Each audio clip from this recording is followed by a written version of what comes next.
राधे कृष्ण मेरे प्रियजनों। आज हम भगवत गीता के 13वें अध्याय के बारे में चर्चा करेंगे। अध्याय 13, क्षेत्र छत्र विभाग योग।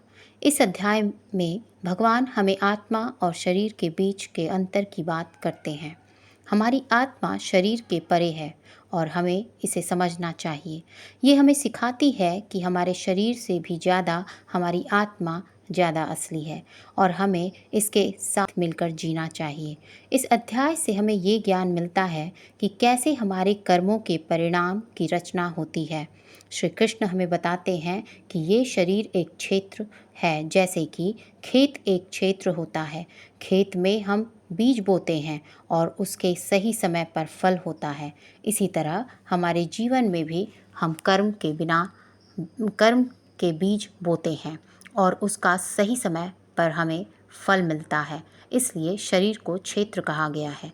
इस क्षेत्र और छत्र के ज्ञान को विभिन्न तरीकों से विद्वानों द्वारा व्याख्या किया गया है, जिसमें 5 महाभूत मन, बुद्धि, अहंकार और सभी इंद्रियां शामिल हैं। साथ ही सुख, दुख, चेतना, शरीर, धैर्य और विकार भी इसमें शामिल है। श्री कृष्ण कहते हैं, परम ब्रह्म ज्ञान क्या होता है? इसका उत्तर मैं तुझे दूंगा। मानव में कोई भी गुण हो तो वह गर्व करने योग्य नहीं होता। हमें किसी भी प्राणी को सताने का कोई अधिकार नहीं है। हमें दूसरों के प्रति क्षमा भाव रखना चाहिए। हमें गुरु की सेवा करनी चाहिए। हमारी मन और वाणी में सरलता होनी चाहिए। हमारे मन और सभी इंद्रियों को पूरी तरह से नियंत्रित होने चाहिए।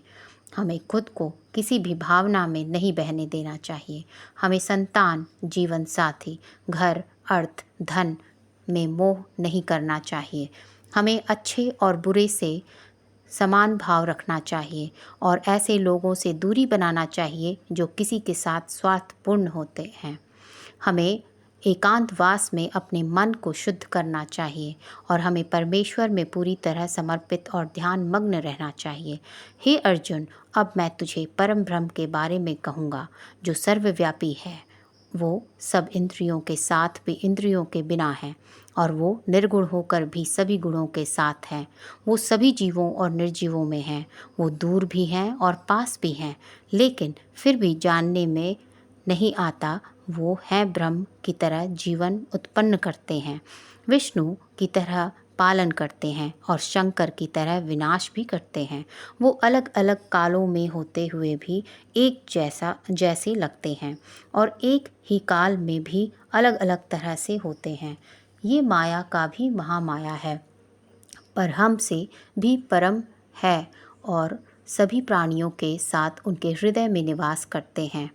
परंतु इसके बाद भी ये जानने योग्य है कि हे अर्जुन, इस प्रकृति और पुरुष का भी कोई आरंभ नहीं है, क्योंकि प्रेम और घृणा और तीनों तरह के गुण यथार्थ, सत्य, रज और तमो भी प्रकृति से ही आते हैं। कार्य और कार्यों को करने वाली इंद्रियां भी प्रकृति से ही उत्पन्न होती हैं। प्रकृति से जन्मा मनुष्य प्रकृति के ही गुणों को भोगता है और इन्हीं गुणों के अनुसार ही उसका जन्म और मरण तय होता है। इस तरह से जो भी मनुष्य इस पुरुष और प्रकृति के ज्ञान को जानता है, वह कर्म करता हुआ भी मुझे प्राप्त होता है और मुझे परमात्मा को हर मनुष्य अपने अलग अलग तरीके से पाता है। जो मंद बुद्धि होते हैं वो तो इस ज्ञान को सुनकर और मेरी प्रकृति को जानकर भी वो भी मृत्युलोक से मुक्त हो जाते हैं। ये अध्याय हमें सिखाता है कि हमारे शरीर के बाहर हमारी असली आत्मा है और हमें इसके साथ मिलकर रहना है। इसी के साथ हमारा 13वां अध्याय समाप्त होता है। जय श्री राधे कृष्ण।